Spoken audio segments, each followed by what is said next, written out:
جب اس کو شوگر ہو جائے گی نا پھر اس کو مٹھائی کی قدر ہوگی کہ مٹھائی کیا ہے. بالکل صحیح.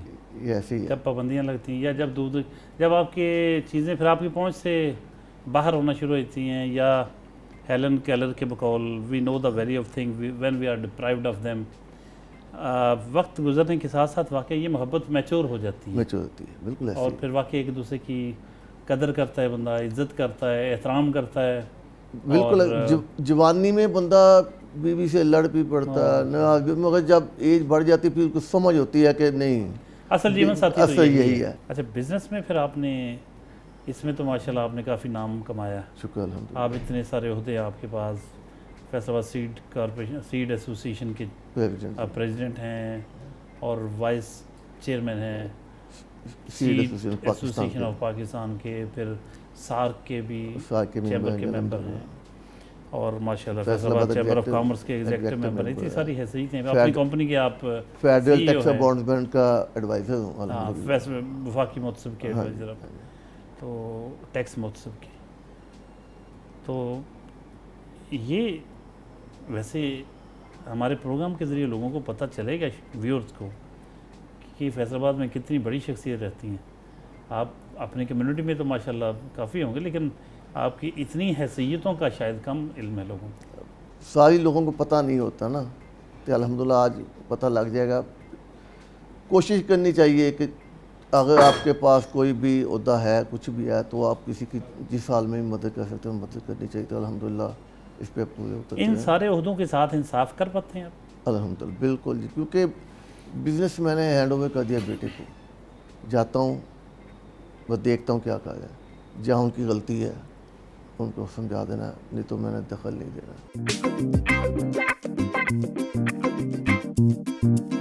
ناشتے کی میز پر ہیں میاں گلزار احمد صاحب ہیں, اور ان کے 2 پوتے موجود ہیں, بہت کیوٹ. اور حاجی صاحب, میاں صاحب جنہیں ہم کہتے ہیں, بعض لوگ حاجی صاحب بھی کہتے ہیں. میاں گلزار صاحب کہتے ہیں کہ میری تو جان ہے یہ, جب گھر واپس آتا ہوں تو منتظر پاتے ہیں وہ ان کو. بیٹیاں دونوں, ان کی شادی ہو چکی ہے, صاحبزادے بزنس سنبھالے ہوئے ہیں, اور ان کا زیادہ وقت پھر گھر میں پوتوں کے ساتھ گزرتا ہے. میاں صاحب فرمائیے, بچوں کے ساتھ کافی رونق لگی رہتی ہے. یہ اللہ کا بڑا شکر ہے جی, رونق ہے ہی بچوں کے ساتھ. گھر ہیں آپ کو اتنی خوشی. اصل میں وہ سیانے کہہ گئے نا جی کہ سود سے زیادہ بیاج اچھا لگتا ہے. اصل سے زیادہ سود اچھا لگتا ہے, بیاج اچھا لگتا ہے. وہی کچھ ہے کہ بچوں, اپنے بچوں سے زیادہ پوتے پوتیاں اچھے لگتے ہیں, اور دوتے جو بھی ہے نا, یہ اب بہت پیارے لگتے ہیں. ان سے زیادہ پیار ہوتا ہے. بیٹے کو تو دیکھتے بھی نہیں, ان سے ہی ملنا ہوتا ہے آ کے, اور ایسے چمٹ جاتے ہیں آ کے. ماشاءاللہ اللہ کی دین ہے جی. اچھا, اپنا نام بتائیں گے؟ میرا نام موسیٰ ہے. موسیٰ, ماشاءاللہ بڑا پیارا نام. موسیٰ کون سی کلاس میں پڑھتے ہیں؟ میں 3 کلاس میں. گڈ. اب میں 3 کلاس میں جانے والا ہوں. اچھا, 3 میں جانے والے ہیں. ہاں, تو دادا ابو کے بارے میں کچھ کہیں گے؟ میرے دادا میرے سے بہت پیار کرتے ہیں. اوہ ویری گڈ. میرے دادا جی میرے کو پیسے بھی دیتے ہیں. اچھا, آپ کا نام؟ عیسیٰ. عیسیٰ, ماشاءاللہ بڑے پیارے نام دونوں کے. آپ کون سی کلاس میں پڑھتے ہیں؟ کے جی میں. اوہ گڈ. اچھا عیسیٰ, یہ بتائیں کہ دادا ابو کیسے ہیں؟ ابو زیادہ پیار کرتے ہیں یا دادا ابو؟ دادا جی دادا جی تو بہت کرتے ہوں گے نا. دادا جی پیسے بھی دیتے ہیں. میاں صاحب تھوڑا سا کھانے پینے کی عادات کے بارے میں بتائیے. کیسا, کتنے بجے دن کا آغاز کتنے بجے ہو جاتا ہے؟ ڈاکٹر صاحب شکر الحمدللہ, دن کا آغاز ہوتا ہے جی میرا صبح 3 بجے کی. صبح اٹھ رہے ہیں, تہجد پڑھنی ہے, تلاوت کرنی ہے. اس کے بعد اذان ہو گئی, پھر مسجد چل گئے, 5 نماز ادا کرنی ہے. پھر کچھ دوست ہیں ساتھ میں نمازی, جن کے ساتھ پھر گراؤنڈ میں واک کرنی ہے. واک کر کے پھر گھر آنا ہے, اور پھر ایک آدھ سیب کھانا ہے, تھوڑی دیر بات گپ شپ کرنی ہے, پھر لیٹ جانا ہے. بڑے ڈائٹ کانشیس ہیں آپ. ڈائٹ دیکھیں صبح سیب تو کھانا واک کے بعد تو ویسے ہی کھانا چاہیے، اس کے بعد ناشتے کا ٹائم ہو جاتا ہے. ناشتے میں میری الحمدللہ روٹین ہے کہ میں نے 2 ابلے انڈے لینے ہیں، 3 کھجور لینی ہے اور 2 اخروٹ اور 1 دودھ کا گلاس لینا ہے ہلدی ڈال کے، کچی ہلدی ڈال کے. یہ میرا ناشتہ ہے.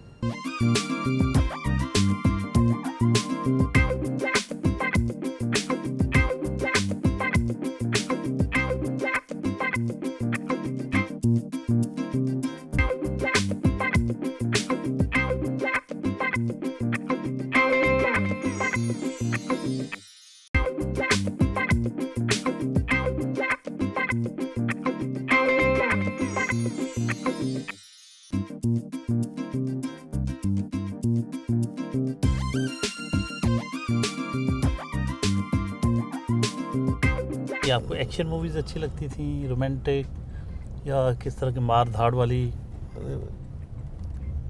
پنجابی فلمیں تھیں جی، پنجابی مار داڑ والی دیکھتے تھے جا کے. سلطان رائی کی فلمیں دیکھ لی. سلطان رائی ان دنوں چھائے ہوئے تھے. ہاں چھائے ہوئے اچھے لگتے تھے. ہاں اچھے لگتے تھے. وہ ظلم کے خلاف لڑتا تھا نا، تو لگتا تھا کہ کتھارسس بھی ہوتا ہے بندے کا. تو گانا کوئی ان فلموں میں اس دور میں جو آپ کو اچھا لگتا ہو، کوئی یاد ہے؟ کوئی یاد نہیں. اچھا ہیرو تو آپ نے بتا دیا، ہیروئن کون سی اچھی لگتی تھی؟ آج کی بات نہیں کر رہا، ماضی کی جب آپ فلمیں دیکھتے تھے. اس کے ساتھ پہلے آسیہ چلتی تھی جی، اس کے بعد میں اس کے ساتھ انجمن آ گئی. یا پہلے جب بالکل چھوٹے چھوٹے تب شبنم کا دور ہوتا تھا. شبنم کا دور ہوتا تھا جی. وحید مراد کے ساتھ آ گئی یا محمد علی کے ساتھ. تب آپ اتنے بھی چھوٹے نہیں ہوں گے. نہیں تب اسکول میں پڑھتے تھے نا جی. ہاں اسکول میں تب تو اسکول نہیں، سیل میں نہیں جا سکتے تھے نا. ان کا دور تھا. اس کے بعد شبنم تو میں پھر چلے گئی بنگلہ دیش، چھوڑ گئی پاکستان کی انڈسٹری کو. ہاں شبنم کی فلمیں تو ہم بھی دیکھتے رہے ہیں زمانہ طالب علم میں. حاجی صاحب آپ نے مطلب ان کو اپنے بہت ماضی میں پہنچا دیا. لیکن بہرحال کیا دور تھا، کیا اس وقت فیملیز کے ساتھ سینما گھر جانے کا بھی ٹرینڈ ہوتا تھا. ابھی بھی آپ آنے گانے لگے ہوں گے کسی وقت ریڈیو پہ تو آپ انجوائے کریں گے. پرانے گانے، نئے گانے تو کچھ بھی نہیں ہے. ہاں اس وقت شاعری پہ فوکس تھا اور میوزک اچھا ہوتا تھا. اس وقت سارا کوالٹی بڑی ہوتی تھی چیزوں میں نا. اب تو خیر وہ ڈسپوزیبل سا دور ہے، اس میں گانے بھی ایسے ہی آ رہے ہیں، چیزیں ایسی چل رہی ہیں. گھر سے نکلتے ہیں نا، کسی گاڑی میں ویڈیو لگا لیتے ہیں فیصل آباد 93 تو اس پہ پرانے گانے کبھی پنجابی کبھی اردو پاکستانی گانے لگے ہوتے ہیں اور اچھے کو شاعری ہوتی ہے. ابھی تو کچھ بھی نہیں ہے. کوئی ادھر سے پکڑی تو کوئی ادھر سے پکڑی انہوں نے.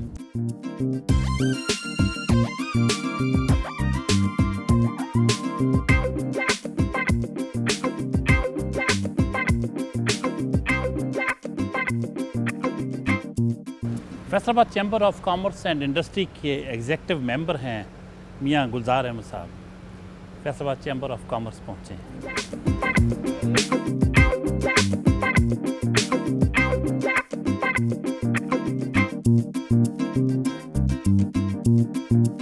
میاں صاحب فیصل آباد چیمبر آف کامرس ماشاء اللہ پاکستان کا اتنا بڑا چیمبر ہے.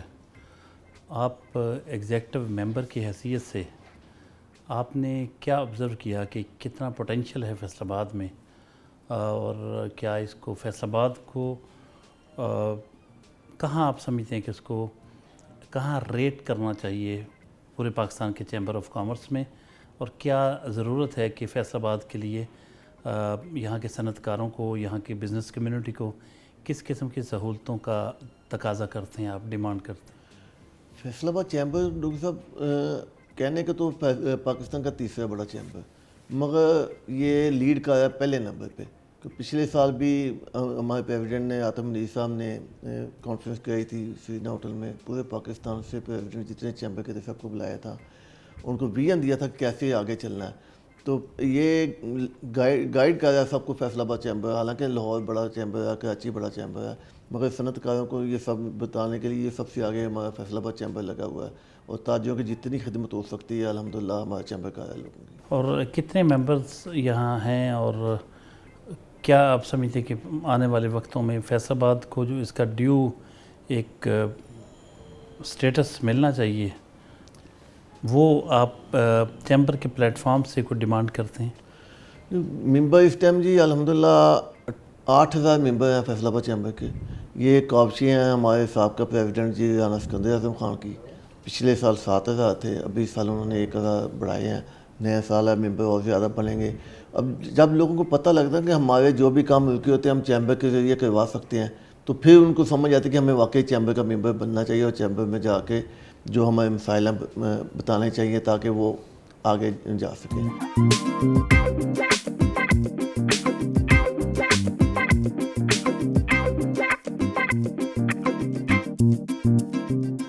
زندگی میں سب سے زیادہ خوشی آپ کو کس وقت محسوس ہوئی؟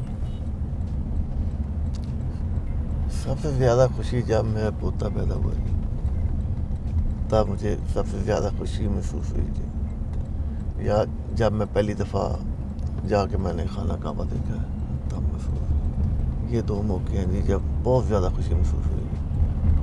اور اللہ کا شکر ادا کیا کہ جب خانہ کعبہ پہنچ کے بھی یقین نہیں آتا اپنے کو میں یہاں پہ پہنچ گیا ہوں, چوٹی کاٹ کے میں کہ اللہ کے گھر میں حاضر ہو گیا ہوں, اللہ نے مجھے بلا لیا یہاں پہ.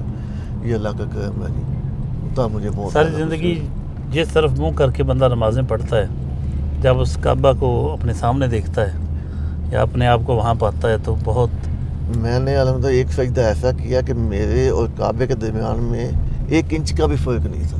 میں سجدہ کر رہا تھا, میں ساتھ جو ہے کعبہ کو لگ رہا تھا ساتھ میں. ماشاء اللہ. وہ لمحہ دوبارہ مجھے نہیں آیا کہ وہ حتیم میں جا کے نفل پڑھے تھے, باقی باہر میں تو پیچھے کر دیتے ہیں. حتیم میں جو پڑھے نا وہ بالکل میرا کعبے کے ساتھ میں سو رہا تھا جب میں سجدہ کر رہا تھا. انسانی رویوں کو اگر دیکھیں تو کیا چیز آپ کو خوشی دیتی ہے اور کس چیز سے آپ اریٹیٹ ہوتے ہیں؟ دیکھیں, جب بندہ کسی کی کوئی مدد کرتا ہے نا جی, یہ اللہ کا بڑا شکر ہے کہ اللہ نے ہمیں دینے والا ہاتھ بڑھایا ہوا ہے. اور جب آپ کسی ڈیزرونگ کو دیکھتے ہیں, آپ کو پتہ تھا کہ یہ بالکل ڈیزرو کر رہا ہے, جب اس کی آپ امداد کرتے ہیں تو اس کے چہرے کے طرف دیکھیں وہ کتنا ممنون ہوتا, اللہ کا شکر ادا کرتا ہے کہ تب بندے کو نا بہت زیادہ خوشی ہوتی ہے کہ میں واقعی کسی کے کام آیا. اسی لیے ڈیزرونگ میں میں نے 2 لائن کلب جوائن کیا ہوا ہے, روٹری کلب جوائن کیا ہوا ہے. وہاں بھی الحمدللہ جہاں جیسی جس کی خدمت ہو سکتی ہے ہم کرتے ہیں وہاں.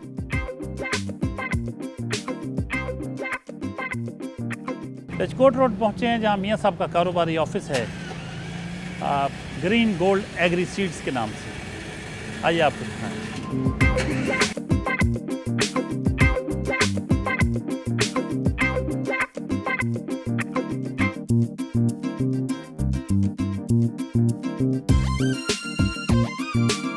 میاں صاحب, آپ کا کاروباری آفس دیکھا ماشاءاللہ بڑا زبردست ہے, اور اس میں تو دنیا جہاں کے بیج بھی رکھے ہوئے ہیں باہر.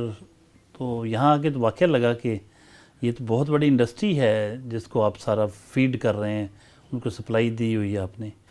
تو یہاں کچھ روشنی ڈالیں کہ کس کس ملک سے آپ سیڈ درآمد کرتے ہیں اور سپلائی کا کیا لیول ہے. پورے پاکستان میں آپ سپلائی کرتے ہیں یا صرف فیصل آباد میں ہے؟ سیڈز ہم نیوزی لینڈ سے لے کے USA تک پورے ورلڈ سے سیڈ ہم امپورٹ کرتے ہیں. کوئی مختلف چیزیں ہیں, کوئی چیز کسی ملک سے آتی ہے, کوئی اب میں آپ کو بتاتا ہوں کہ نیوزی لینڈ سے ہم منگاتے ہیں مٹر کا سیڈ ہم نیوزی لینڈ سے منگاتے ہیں. آسٹریلیا سے ہم گھاس منگاتے ہیں جانوروں کے لیے, وہ ہم آسٹریلیا سے منگاتے ہیں. شلغم کا سیڈ ہم USA سے منگاتے ہیں. مولی ہم کوریا سے منگاتے ہیں. مرچ کا سیڈ ہم کوریا سے منگاتے ہیں. مختلف ٹماٹر ہم کچھ چائنا سے منگاتے ہیں, کچھ یورپ سے منگاتے ہیں. مختلف ہے, جہاں دنیا میں کوئی چیز اچھی چیز جہاں سے ہے نا وہاں سے ہم پاکستان لے کے آتے ہیں. اور یہاں ہمارا پورا نیٹ ورک ہے, کراچی سے لے کے پشاور تک ڈیلر نیٹ ورک ہے. ہمارے سیل مینیجر ہیں مختلف علاقوں میں جن کو ہم نے دیے ہوئے ہیں, ان کے ذریعے پھر پورا ڈیلروں کے تھرو پورے پاکستان میں ہمارا کام چلا ہے جی. ماشاءاللہ. تو اس کے لیے ریسرچ کرتے ہیں آپ کہ کس ملک میں کچھ زیادہ بہتر بیج موجود ہے؟ میں نے آپ کو بتایا کہ ہم جاتے ہیں دنیا میں, جا کے وہاں دیکھتے ہیں کہ وہاں ان کے ملک میں کون سی چیز اچھی لگی ہوئی ہے. ان کے فیلڈ دیکھتے ہیں, ہم شہر میں گھوم کے نہیں آ جاتے, ہم وہاں بھی گاؤں میں جاتے ہیں. سمجھے, گاؤں ہیں ان کے جو فارم ہے وہاں پہ جانا ہے, وہاں پہ دیکھنا ہے انہوں نے یہاں کیا کیا لگا ہوا ہے. وہاں سے پھر ہم نے سیمپل لے کے آنے ہیں. سیمپل آ کے ہم نے اپنے فارم پہ اپنی R&D ٹیم کو دینے ہیں. انہوں نے اگر آپ میں آپ کو ایک ایگزامپل دیتا ہوں مرچ کی. ہم نے اگر مرچ لگائی ہے تو کم از کم ہم نے 100 ویرائٹی مرچ کی لگائی ہے. 100 میں سے ہم نے دیکھنی ہے کون سی پہلے دوسرے تیسرے نمبر پہ آتی ہے. جو پہلے دوسرے تیسرے نمبر پہ آئے گی ہم اس کو لے کے مارکیٹ میں آئیں گے. نہیں کہ اگر 100ویں نمبر پہ تو اس کو ہم لے کے نہیں آئیں گے. پہلے دوسرے نمبر والی ویرائٹی اس کو ہم لے کے مارکیٹ میں آتے ہیں تاکہ ہمارے کسان کا فائدہ ہو سکے. اس کے لیے ہم پوری دنیا گھومتے ہیں.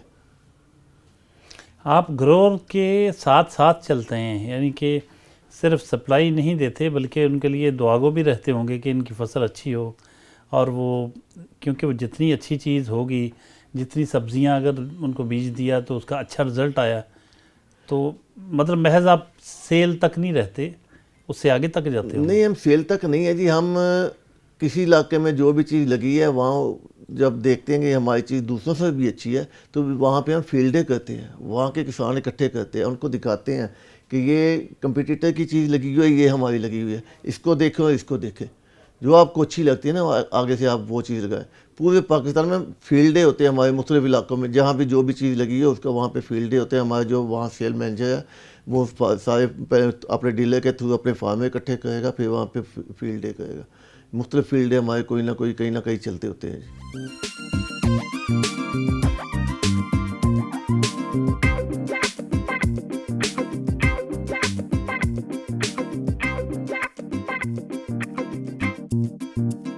بظاہر جب ہم آئے سیڈ کارپوریشن یا سیڈ ایسوسیشن کے آفس تو ہم یہ سمجھتے تھے کہ شاید کوئی معمولی قسم کا ایک ایسا آفس ہوگا جس میں کوئی چھوٹا موٹا کاروبار چھوٹا موٹا جو ہوتا ہے اس کے بس مختصر سا آفس ہوگا.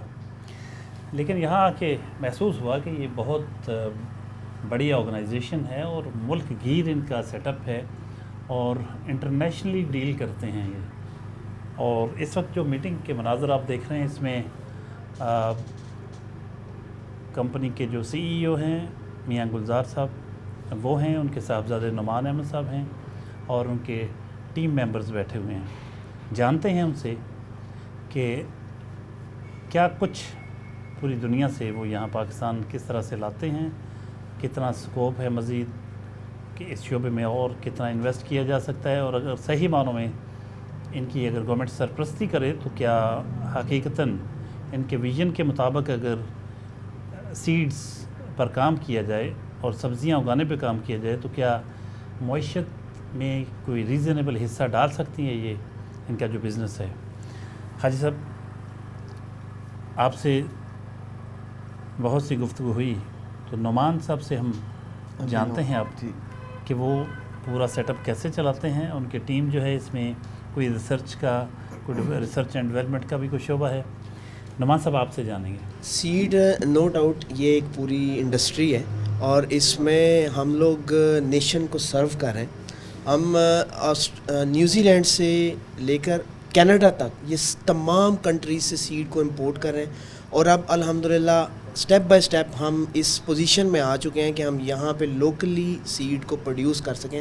کہ جس طرح اکنامیکل کرائسس بڑھ چکے ہیں تو اس کو جو ہے پرائسز کو کمپیئر کرنے کے لیے ہم نے یہاں پہ بڑی محنت کی. آپ سے ناشتے کی میز پہ صبح ملاقات نہیں ہو سکی, تو پہلے تو جو آج کی ہماری مین پرسنالٹی جن کے ساتھ پروگرام ہے آپ کے والد صاحب میاں گلزار صاحب, ان کے بارے میں آپ کے تاثرات جاننا چاہوں گا کہ بحیثیت فادر ان کا رویہ کس قسم کا ہوتا ہے اور آپ کے ویوز کیا ہیں ان کے. He is really a very polite and humbled person, اور I am blessed to have him as my father. He is a real mentor in my life. My name is Dr. Mohammad Ikram ul Haq and I'm currently working as production manager in this company. اور اگر briefly میں explain کروں اس production کے پورے department کو, تو جتنا بھی seed from all over the world ہم امپورٹ کرتے ہیں وہ ہم اس طرح نہیں ہے کہ ہم نے یہاں کنٹری سے سیڈ پکڑا اور پکڑ کے ہم نے فارمرز کو ڈلیور کر دیا. الحمدللہ ہمارے پاس مور دین 100 ایکڑس پہ ہمارا ریسرچ اینڈ ڈیولپمنٹ کا فارم ہے. وہاں پہ ہم کنٹینیوس 2 سال کے لیے ایک ورائٹی کی ٹیسٹنگ کرتے ہیں.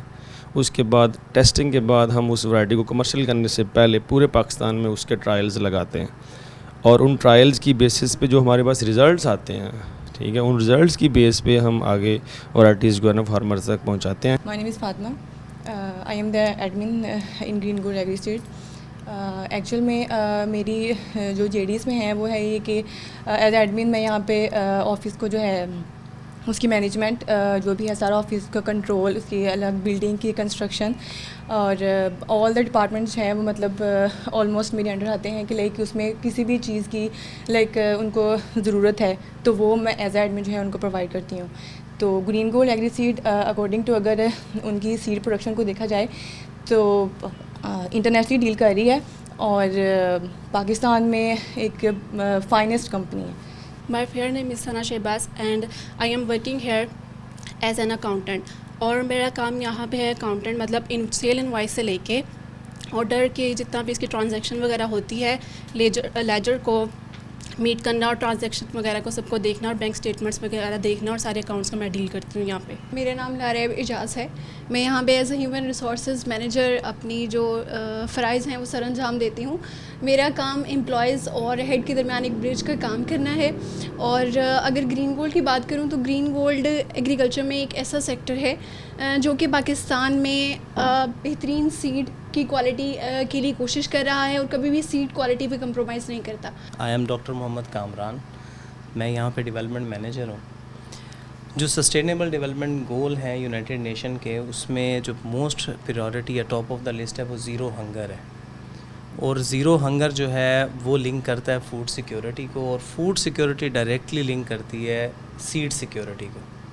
تو الحمدللہ میری جو کمپنی ہے یہ سیڈ سیکیورٹی میں ایک سگنیفیکنٹ رول جو ہے وہ کردار ادا کر رہی ہے. ایون دو ہمارے جتنے بھی سیٹ اپ ہیں جس میں سیڈ امپورٹ ہے یا کمرشل ٹرائلز ہیں اور اس کے علاوہ باقی جتنے بھی ڈپارٹمنٹس ہیں، یہ صرف اس کمپنی میں رہتے ہوئے تو اچھا کام کر ہی رہے ہیں، بلکہ یہ دوسری کمپنیز ہیں ان کے لیے بھی ایک مشعل راہ ہے. السلام علیکم. مائی نیم از نوشین کائنات and I am working as a assistant development manager. اور گرین گولڈ میں ہم اس چیز کو میک شیور کرتے ہیں کہ ہم بیسٹ کوالٹی سیڈ فارمر تک پہنچا سکیں. تو اس کے لیے ہمارے پورے پاکستان میں آل اوور دا ورلڈ ASMs کام کر رہے ہیں جو اس چیز کو میک شیور کرتے ہیں کہ وہ ہمارا جو سیڈ ہے وہ فارمرز تک پہنچا سکیں. میاں صاحب، اسٹاف آپ کا ماشاءاللہ بڑا ہائیلی کوالیفائڈ ہے. کیا کہیں گے آپ کی بظاہر تو نہیں لگتا تھا کہ اتنی بڑی کمپنی ہے آپ کی، لیکن آپ کی کمپنی کو دیکھ کے بڑی خوشی ہوئی، آپ کے اسٹاف سے مل کے بہت خوشی ہوئی. کیا ویژن آپ کا ہوتا ہے اسٹاف ممبرز کے ساتھ جب ملتے ہیں، میٹنگ ہوتی ہے، تو کن چیزوں پہ فوکس ہوتا ہے آپ کا؟ ہمارا فوکس تو یہی ہے کہ ہم دنیا سے جو بھی منگواتے ہیں اچھے سے اچھا منگوائیں. ہمارا مین فوکس یہ ہے کہ جو بھی ہم نے امپورٹ کرنی ہے یا ٹرائل کرنی ہے اس میں سے جو سب سے بیسٹ نکلتا ہے وہ ہم اپنے فارمر تک پہنچائیں. یہی ہمارا مین جو ہے نا فوکس یہی ہے کہ اچھے سے اچھا سیڈ جو ہے نا کسان تک پہنچانا ہے. آپ ٹیم کے بارے میں کیا کہیں گے؟ ٹیم الحمدللہ میری بہت اچھی ہے جی. تو میرا رویہ بھی ان کے ساتھ بچوں جیسا ہی ہے. تو سارے یہ تقریباً جتنے ہیں سارے ابھی رہی ہیں تو اچھے سے اچھا کام کر رہے ہیں اور کمپنی کو اوپر لے کے جا رہے ہیں.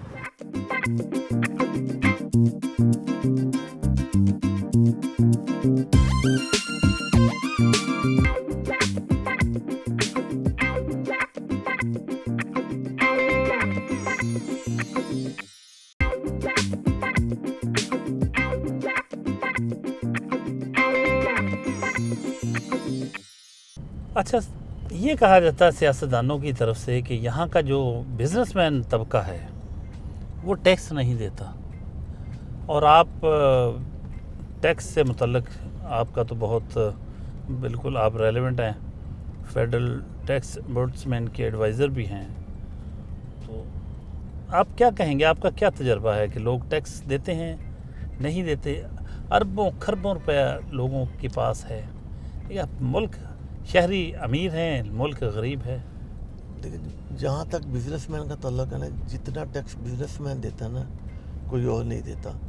کیونکہ میں اپنی مثال دیتا ہوں، ہم امپورٹ کرتے ہیں، جیسے ہمارا کوئی مال پورٹ پہ پہنچتا ہے ہم اس کا 6% انکم ٹیکس وہیں پہ ادا کرتے ہیں، 6% دیتے ہیں. ٹرن اوور گن لیں، اگر ہم نے جتنی ٹرن اوور کی اور ٹرن اوور پہ پڑتا ہے 6%، جتنا مال آیا 6% دیا، چاہے ہمیں اس میں 6% بچے نہیں بچے. ایگریکلچر پہ یہ جتنے بڑے بڑے ذمہ دار ہیں، سیاستدان ہیں، کوئی وکیل ہے تو کوئی ایگریکلچر سے آیا، لینڈ لارڈ ہے کوئی نہ کوئی. بھائی یہ لوگ ٹیکس نہیں دیتے ایگریکلچر پہ، جا کے اپنا قانون بنوا لیتے ہیں کہ بھائی ایگریکلچر پہ ٹیکس نہیں ہے، حالانکہ سب سے زیادہ کمائی بھی یہی کرتے ہیں۔ بزنس مین نے تو جتنا بزنس کیا ہے اس نے اپنے ملازموں کو دیا ہے، اس میں سے ٹیکس کٹ گیا، اپنا ٹیکس دیا، سارا ٹیکس ہی بزنس مین دیتا ہے جی۔ وہ کہتے ہیں کہ ہم آٹا اگاتے ہیں، یعنی گندم اگاتے ہیں، آٹا بنتا ہے، گنا بیجتے ہیں، گنا بوتے ہیں تو اس کی چینی بنتی ہے۔ جب آٹا یا چینی مہنگی ہوتی ہے شور مچتا ہے۔ جب آپ جوتے خریدیں یا کوئی بھی چیز مارکیٹ سے خریدیں، بیگ مہنگے ہو جائیں، کپڑے مہنگے ہو جائیں، کچھ بھی مہنگا ہو جائے، کوئی شور نہیں بچتا۔ جو پروڈکٹ وہ بیچارے دیہاتوں میں جو بوتے ہیں ان کو بچتا پتہ نہیں کچھ ہے یا نہیں ہے، وہ ان کو مرضی کی قیمت مقرر کرنے کے لیے حکومتیں دباؤ ڈالتی ہیں، اور سارا فائدہ جو ہے وہ یہ جتنی مرضی مہنگی چیزیں بیچتے رہتے ہیں، ان کو کوئی پوچھنے والا نہیں، ایسی بات نہیں ہے۔ دیکھیں اس دفعہ بھی آپ دیکھیں گندم کی بمپر کراپ ہوئی ہے جی الحمدللہ۔ جو ہلکی سے ہلکی زمین ہے وہ بھی 45 من سے اوپر اس کی گئی ہے، اور 4000 روپیہ گورنمنٹ کا ریٹ ہے، یہ 1,80,000 روپیہ بن گیا جی۔ اس میں سے آپ نکالیں زیادہ سے زیادہ 30,000 روپیہ خرچہ فی ایکڑ کا، اور 25-30,000 شمائی کا آپ اس کا ٹھیکہ نکال لیں، یہ ہو گیا 50,000 روپیہ جی۔ 50,000 سے 55,000 روپیہ اس کا خرچہ ہے سال کا شمائی کا جی۔ تو اس کو بچے ہیں 1,80,000 سے، یہ نکال دیں 1,10-15,000 روپیہ اس کو 3-3.5 مہینے میں بچ گیا، اور اس نے کیا لینا ہے جی، اچھے پیسے بچے ہیں۔ میں زراعت کو ذرا سمجھتا ہوں، زراعت پہ خرچہ تو بہت زیادہ آتا ہے، اوور ہیڈ ایکسپینس بہت ہوتا ہے، اور جتنے مہینے اس کی کیئر کرنا پڑتی ہے وہ الگ سے ہے، پانی کا، بجلی کا، پیٹرول، جو وہ جتنی اس کو پانی دینا ہے، پانی کہاں سے آئے گا، زمینوں کو ملتا نہیں، ٹیوب ویل لگاتے ہیں وہ بڑا مہنگا ملتا ہے۔ خیر ایک اور لمبی ڈیبیٹ چھڑ جائے گی کہ کاشتکار یہ کہتا ہے کہ اس کو کچھ نہیں بچتا۔ آپ اب دیکھ لیں، جب کہ جو صنعت کار جو چیزیں تیار کرتے ہیں وہ من مانے ریٹ مقرر کرتے ہیں، ان کو کوئی پوچھتا نہیں ہے، اور ٹیکس دینے کے وقت وہ سب سے زیادہ ٹیکس چوری کرتے ہیں۔ یہ خیر آپ ایک ڈیبیٹ میں چل پڑیں گے ہم۔ آپ یہ بتائیں کہ جو سیڈ ہے، سیڈ والے جو ہیں ان کے حصے میں بزنس، ان کے حصے میں جو ٹیکس ہے وہ کہاں کہاں لاگو ہوتا ہے؟ ہمارا ٹیکس جتنا بھی میں نے آپ کو بتایا کہ ہمارا فیڈ ٹوٹل امپورٹ پہ ہے، سارا امپورٹ ہوتا ہے، جتنا امپورٹ ہوتا ہے وہاں امپورٹ پہ 6% انکم ٹیکس ادا کر کے پھر فیڈ لے کے آتے ہیں۔ اور یہ جو آپ کہیں نا کہ کسان کو بچتا نہیں ہے، آپ میرے ساتھ چلیں، میں آپ کو ابھی دکھاتا ہوں۔ یہ ابھی سیزن یہ ختم ہوا ہے گاجر کا، ستمبر میں لوگوں نے لگائی ہے، دسمبر سٹارٹ میں گاجر نکال لی ہے، کم از کم 3 سے 3.5 لاکھ روپے ایکڑ کی بچت ہوئی ہے۔ اس کے بعد انہوں نے وہیں پہ گندم لگا لی ہے۔ کسان کو پیسے بچتے ہیں، اور ابھی اچھے پیسے بچے اگر وہ اپنی کھیتی کو مینیج کر کے چلائے۔ اگر گندم لگا لی اور باقی خالی چھوڑی تو ایسے نہیں، آپ ویجیٹیبل میں آئے، ویجیٹیبل میں آپ کو اچھے پیسے ملتے ہیں، جو بھی کسان لگا اچھے سے اچھے پیسے اس کو بچتے ہیں ویجیٹیبل میں۔ آپ کیا مشورہ دیں گے کہ سبزیاں اگانے کی طرف آئیں کسان؟ بالکل سبزیاں اگانی چاہیے، جو اگاتے ہیں ان کو پتہ ہے کہ ان کو کیا بچتا ہے، اور باقی بھی جو ہے نا وہ سبزیوں کی طرف آنا چاہیے، اور آئل سیڈ کی طرف آنا چاہیے۔ ابھی میں ایک دوست نے 2 ایکڑ کنولا لگایا تھا، لوکل والا سپر کنولا لگایا تھا، 2 ایکڑ، اس میں اس کی 28 من کی ایوریج آ گئی ہے، 10,000 روپے من بکا ہے، 2,80,000 روپے، اس کا خرچہ بھی نہیں ہے، گندم جتنا خرچہ بھی نہیں ہے اس کا۔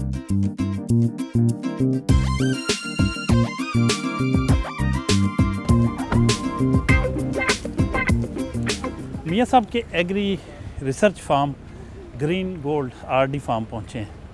آئیے آپ کو دکھاتے ہیں کہ کس طرح سے یہاں ریسرچ کی جاتی ہے، سبزیوں کے جو بیج ہیں ان پر تجربے کیے جاتے ہیں، ان کو کی پروڈکشن کے بارے میں دیکھا جاتا ہے کہ کتنی پروڈکشن ہوگی۔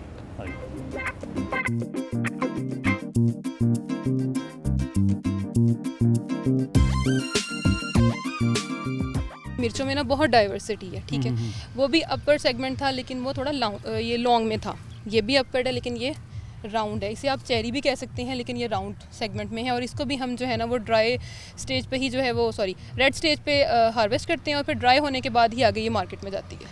اچھا، ہمارے ہاں جو عام طور پہ مارکیٹوں میں ہم دیکھتے ہیں اس کی شیپ مختلف ہوتی ہے، مرچ اتنی سی ہوتی ہے چھوٹی سی اور تھوڑی سی لمبوتری۔ ہاں جی، وہ یہاں ہم نے دیکھی لمبی لمبی مرچیں ہیں اور یہ گول مرچیں ہیں، جی تو وہ جو مارکیٹ میں ہوتی ہے عام طور پہ سرخ مرچ، اس کا سائز درمیانہ سا ہوتا ہے اور تھوڑی سی لمبی ہوتی ہے، سرخ مرچ کی اس بات طرح کا نہیں ہوتا ہے. ڈریم تھا وہ نا. اوکے سر، پتہ کیا میں آپ کو تھوڑا بریف کرتی جاؤں. آپ نے بھی دیکھی ہیں 2 ویرائٹیز، ہمارے پاس یہاں مور دین 200 سیمپلز ہیں اور اس میں ہر طرح کی مرچیں پڑی ہیں. 200 قسمیں، 200 ویرائٹیز ہمارے پاس اس ٹائم سیمپلز لگے ہوئے ہیں ہمارے پاس جو ٹرائل میں ہیں، ان ٹرائلنگ پروسیس ہیں مرچوں کی 200. جی جی بالکل ایسے ہی ہے.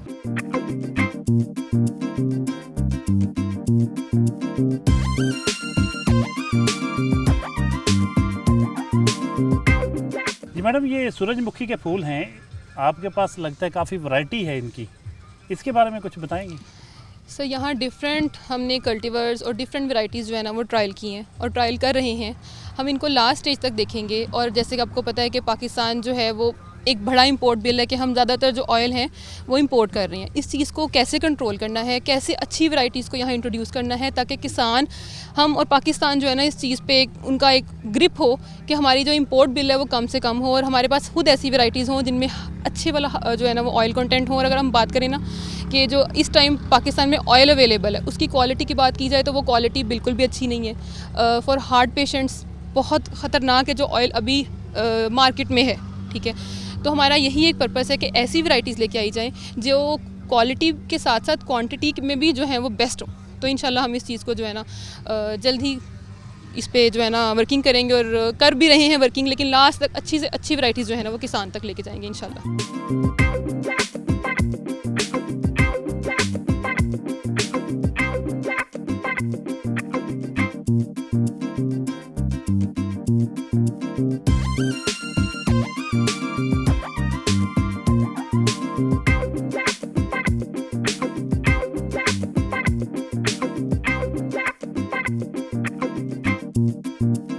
میاں صاحب یہ فرمائیے کہ سیڈز جو بیج ہیں ان کا ہماری معیشت میں، ہماری زراعت میں کتنے % حصہ ہوگا؟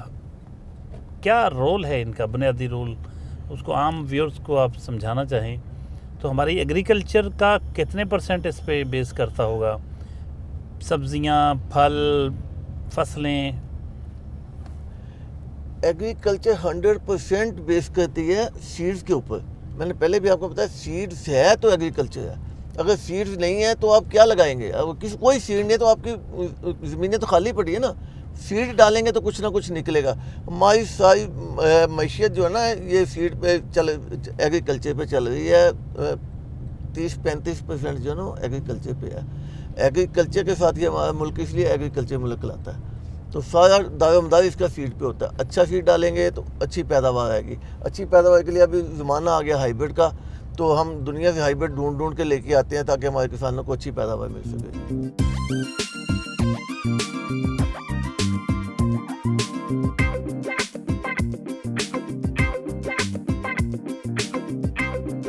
گرین گولڈ ایگری سیڈ کی ریسرچ اینڈ ڈیولپمنٹ لیب پہنچے ہیں. آئیے آپ کو یہ لیبارٹری دکھاتے ہیں جہاں اتنی بڑی کمپنی کی اس کے لیے ریسرچ ہوتی ہے.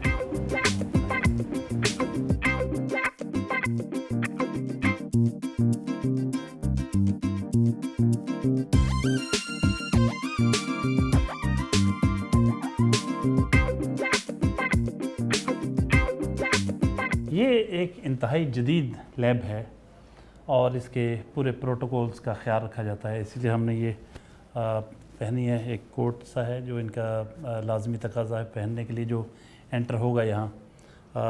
جانتے ہیں کہ یہ لیبارٹری کیسے فنکشن، اس کا فنکشن کیسے ہوتا ہے، کہیے گا جی. جی سر بیسیکلی یہ سیڈ ٹیسٹنگ لیبارٹری ہے جو کہ جدید ایکوپمنٹ کے ساتھ ان کے مکمل، اس میں جتنے بھی ہمارے پاس جتنی کوالٹی کے ہیں یا پھر جتنے جدید اکوپمنٹس یہاں پہ رکھیں گے وہ انٹرنیشنل اسٹینڈرڈ کو میٹ کرتے ہیں.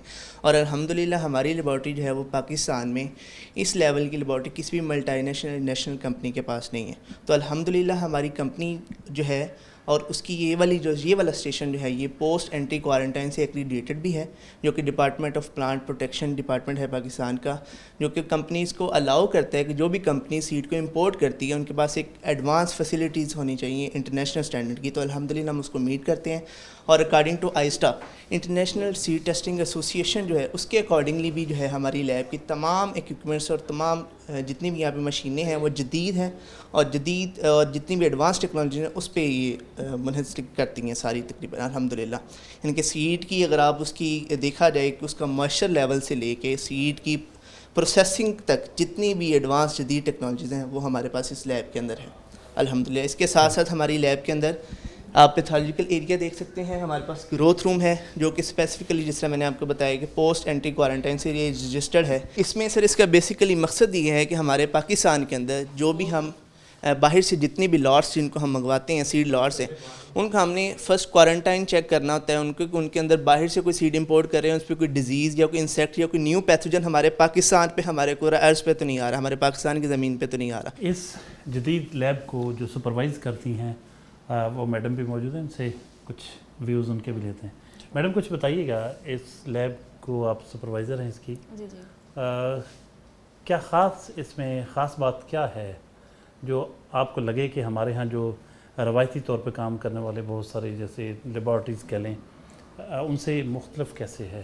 اس میں اگر میں ایڈ کرنا چاہوں تو وہ یہ ہے کہ جیسے ہی ایک سیڈ ہمارے پاس ہمیں یہاں پہ سیڈ ٹیسٹنگ لیب کے پاس آتا ہے تو وہ سٹارٹ ہو جاتا ہے کہ اس میں فزیکل پیورٹی کوئی امپیورٹیز تو نہیں ہے, تو اس کے بعد وہ اس کے جو موئسچر کتنا ہے اس کے اندر, اس کے علاوہ جو بھی ہماری فارم پر ایکٹیویٹیز ہوتی ہیں کہ وہاں پہ اگر کوئی ہمیں ڈیزیز وغیرہ آ رہی ہے, کوئی پرابلم فیس ہو رہی ہے تو وہ ہمارے جو لیب انچارج ہیں ان کے ساتھ پراپر انٹریکٹ کرتے ہیں R&D آفیسرس کے ساتھ کہ ہاں بھئی اس جو ڈیزیز ہے اس کو ہم نے کس طرح سے ٹیکل کرنا ہے. اس کے علاوہ اگر کوئی ایسی ڈیزیز ہو گئی جو کہ ویزیبلی ہمیں پتہ نہیں چل رہا کہ وہ کون سے اس کے کیا سمٹمس ہیں, تو اس کو بھی ہم اپنے پیتھولوجی لیب میں کلچر کرتے ہیں باقاعدہ سے. اس کے علاوہ پھر ہم ان کو پھر بتاتے ہیں کہ ہاں یہ فلانی ڈیزیز ہے اور تو اس کو ہم اس طرح سے ٹیکل کریں گے. آخر میں میاں گلزار احمد صاحب سے جانتے ہیں کہ وہ اس ساری لیب کے بارے میں کیا کہتے ہیں, اوورآل اپنے پورے بزنس کو آج جو کچھ بھی ایکٹیویٹی ہماری رہی اس کے حوالے سے کیا کہتے ہیں اختصار کے ساتھ. میاں صاحب کیا کہیں گے؟ لیبارٹری جو ہے جی یہ مین جز ہے.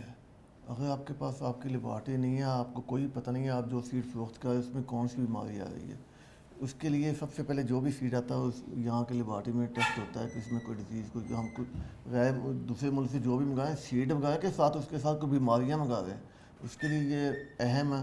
اور الحمدللہ ہماری لیبارٹری جیسی پاکستان میں کوئی لیبارٹری نہیں ہے. ہم سب سے پہلے اپنا سیڈ ٹیسٹ کر کے اس کے بعد آگے چلتا ہے. بہت شکریہ میاں صاحب, تھینک یو ویری مچ. ناظرین یہ تھے میاں گلزار احمد. آج ان کی آپ نے ایکٹیویٹی دیکھی صبح سے شام تک, ان کے خیالات سنیں, ان کے کولیگز کی, ان کے ٹیم ممبرز کے تاثرات سنیں, بہت کچھ آپ نے دیکھا. یقیناً کافی کچھ آپ کو بہت اچھا لگا ہوگا. اگلے ہفتے نئے مہمان کے ساتھ حاضر خدمت ہوں گے. تب تک کے لیے اجازت, اللہ حافظ.